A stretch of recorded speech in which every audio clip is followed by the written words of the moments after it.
Shout out to G-Man Boxing.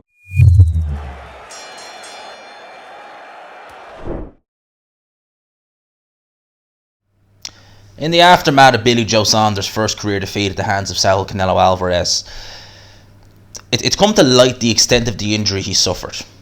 So it's looking to be a fractured orbital bone. Apparently there's several different fractures there. I think that was what Mark Tibbs has stated. And that Billy Joe is looking like he's going to need surgery. So essentially he's going to be out for quite some time. Because this is not a straightforward fix necessarily. The eye, the bones and stuff like that, that takes time to heal. And in some cases it might not heal fully. So I would imagine that we have seen, certainly in 2021, the last of Billy Joe. Certainly at least for this year. In terms of as a whole, I'll touch on that more as this video goes on. But definitely for me, Billy Joe, I'm just going to say he was pulled out by the corner, right? That's what I'm going to call it. But he was pulled out by Mark Tibbs. As far as I'm concerned, 100% right decision, right? People have been saying, Billy Joe criticised Dubois for look, at the end of the day, I mean, people can say in this situation, I do this, until they're actually in it. At the end of the day, you got to think of the person's health. You got to think of your eyes are very fragile. You don't want to damage them. So with an injury like that, ain't no begrudging, no issues. Live to fight another day. If you don't plan on fighting again, which I'll touch on later, which I suspect Billy Joe mightn't, be able to retire with your eyesight, with your faculties.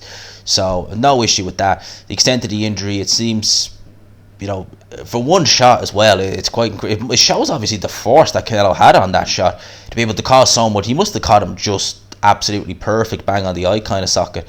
Because a lot of people were asking me in my live stream, but we seen fighters with massive swollen, big, like Denis Lebedev, and they didn't get pulled out by the corner. And what I said, and a few people also pointed out in the stream, was they're two very different things. A bad swelling is like that. A bad swelling, it doesn't necessarily mean that you have a massive injury. There have been plenty of occasions where fighters have had horrific swellings, but that's all it's been. They've not been injured necessarily. It's just been a bad swelling. It will go down. Right, look at Lebedev when he fought Jones. He had cuts on that swelling, which did need to heal, but it was just a very bad swelling. It was a horrible swelling. I forget the Japanese fighter who fought Rigondeaux. I think he fought him in 2014. Look at the state of his face from the left hands he was taking from Rigondeaux. His face swelled up like a balloon, but there was not one injury. As far as I'm concerned, I don't even think he had a broken jaw. I don't think he did anyway. But there was no one real injury that was there. It was just really bad facial swelling. That's different. Now, it looks worse, but it's very different to someone having actual nerve or bone damage. Billy Joe's eye, it looked bad, but it didn't look as bad. If you'd looked at Lebedev and you looked at Billy Joe, you'd say, well, he's way worse, but he's fighting on. That's the swelling. They're very different. In terms of Billy Joe, this was the biggest stage he has ever and probably will ever fight on. All right, he made the most money. He performed very well.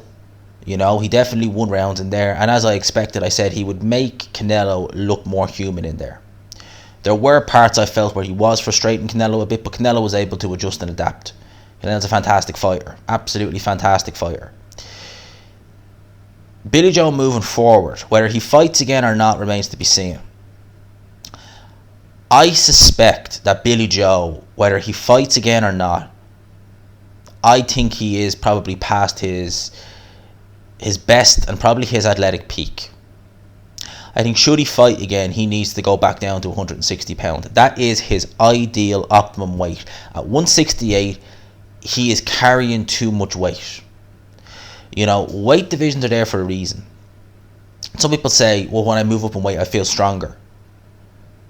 Billy Joe at 168, for my money, is noticeably slower. I noticed that long before this fight with Canelo. His foot speed is noticeably diminished at 168. At 160, he's a lot more fluid. Right? Billy Joe always seems to tire a bit late on in fights. You know, I don't think that can be rectified now at this stage. I think that the Billy Joe who fought David Lemieux, that was a Billy Joe who only 3 months prior fought Willie Monroe. That was a Billy Joe who was in camp with Dominic Ingle. And I feel that Dominic Ingle brought out the best in Billy Joe. Some people can say whatever they want to say, but I do think that that style that Dominic Ingle teaches suited Billy Joe very well. So I think that was the trainer he should have worked with. I think the swapping trainers consistently, like, I mean, he had Ben Davison as a head coach. Then he went back to Dominic Ingle. Then he went back to Mark Tibbs.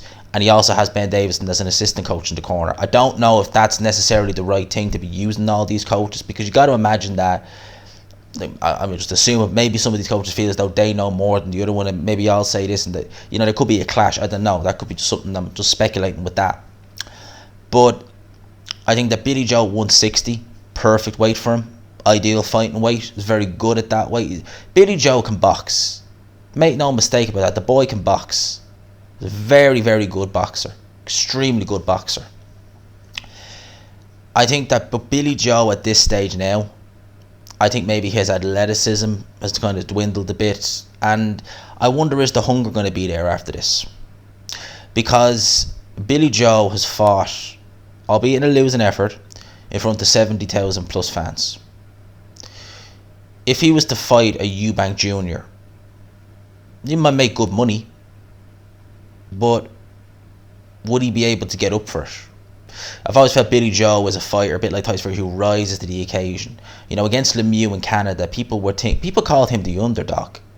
I don't know if he was the underdog with the book. People were picking Lemieux to knock Billy Joe Saunders out because they didn't like Billy Joe Saunders.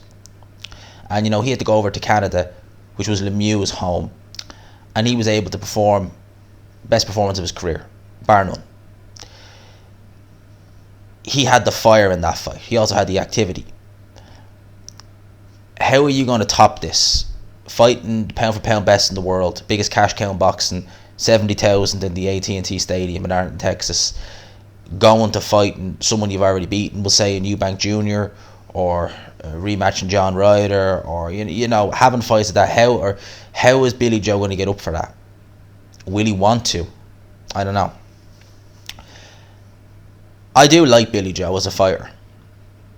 And I actually don't mind him as a person. I think that me and him would get on. But after this, the injury, Billy Joe, even as far back as 2019, you had people asking, is the hunger there anymore? Does he want that Canelo fight and then he can do what he wants? I asked that question as well. Is the hunger there for Billy Joe at this stage? I don't know. I suppose only he knows. But he's got to the heights of fighting Canelo again in a massive event. Will he want to go back down to... And because bear in mind, this was a guy who not even 4 years ago was fighting in a leisure centre. He was defending his world title against Akabov in a leisure centre. And in 4 years he's gone from that to fighting Canelo in the AT&T Stadium. Would he drop back down to fighting in the O2, the MEN, somewhere like that? Would he even get the copper box? I don't know. For maybe a couple of $100,000 or $1 million, would he look at that and think, you know, I'll go through a camp, go through all that when I've cashed out on Canelo? Do I want to do that again? It's hard to say. I do like Billy Joe. Whatever he does in the future, wish him all the best. As I said, I do like Billy Joe as a fighter, and I think he's alright as a person. I know he's done a few things that are silly, and I'll definitely say they're silly. You know, remember the video he made in Sheffield when he offered the you-know-what money? That was stupid. But in a whole, I do like Billy Joe Saunders, and whatever he does, I wish him all the best in it. I just wanted to touch on this video. I hope I haven't come across as being rambling a bit or anything like that, but I don't know. I think for some reason I think we may have seen the last of him in the ring. I just don't know if he'll have the fire anymore after that. You know, I don't know if he'll be able to rise himself, bring him, because Billy Joe has suffered from a lack of motivation in the past. Will he be able to bring himself up for these fights again, especially if there's no title on the line? Because he's been fighting world title fights for the last 5 years. If there's no title on the line, if there's no incentive, financially, serious incentive, will he be able to, if there's no perceived risk, will he be able to get himself up for that? I don't know. You know, knowing that he's had a pretty bad injury as well, would that play on his mind? Will he just think, you know what, enough's enough? I've had my day in the sun, as Sugar Ray Leonard said. I've had my day in the sun. I'm happy. Would he just look after Tyson Fury? Maybe, you know, be part of Team Fury. The two of them are very close friends. All that could happen. I don't know, but I felt I'd touch on it in this video. I want to know what people's opinion on Billy Joe Saunders is now, basically. What do you guys think in the comment section? What do you think of Billy Joe Saunders moving forward? Do you think he'll come back? And if you do you like me think he needs to be at middleweight? Or do you think that Billy Joe, you had a good career, 2-weight world champion, yeah, won't begrudge you your retirement? Eubank Jr. has been saying a lot of things about Billy Joe. I'll touch on that in a separate video. Probably not today, because I've done a lot of recording already today. But I'll touch on what Eubank Jr. has been saying in a separate video, probably Tuesday. So wait for that then. As for now, lads and lassies, I'll talk to you. It is, of course, Monday, so happy Monday to everyone. I hope you have a great week. I hope anyone is going through any shit, enjoy it, because you're in it till you get out of it. Hope you all have a great week. Smash the like button, subscribe, of course, if you're new. #GMansRocks, all that good stuff. Lads and lassies, I'll talk to you.